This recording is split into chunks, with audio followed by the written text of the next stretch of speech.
ભારે ભીડ, શોપિંગ કરવા માટે ધક્કામુક્કી કરતા લોકો, ટ્રાફિકમાં ફસાયેલા અને સતત હોર્ન વગાડતા વાહનો, પર્સ મોબાઈલનું ધ્યાન રાખવા માટેની સૂચના આપતા સ્પીકરો ને ચણિયાચોળી કેડિયા ધોતીની અઢળક વેરાયટીઝ। આ દ્રશ્યો છે અમદાવાદના ચણિયાચોળી માર્કેટ તરીકે ફેમસ લો ગાર્ડન માર્કેટના।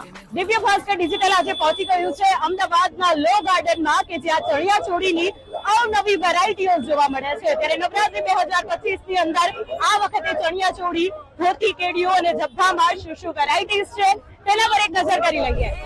અમને નવરાત્રી 2025 માટે અહીં કોળી બ્લાઉઝ, કચ્છી ગામઠી પટ્ટા ચણિયા ને વિન્ટેજ દુપટ્ટા લોકોના હોટ ફેવરિટ જોવા મળ્યા ને સાથે જ લોકોમાં મિક્સ મેચનો ક્રેઝ જોવા મળ્યો। અમે પ્લેન ચણિયાચોળી લઈએ છીએ અને પછી મિક્સ મેચ કરીને 10 દિવસના ચણિયાચોળી થઈ ગયા। તો ગુજરાતીઓની સાથે સાથે આઉટ ઓફ ગુજરાતના લોકો પણ ગુજરાતની નવરાત્રી માટે ખૂબ જ એક્સાઇટ। આખો વિડિયો જોવા માટે ડાઉનલોડ કરો દિવ્ય ભાસ્કર એપ।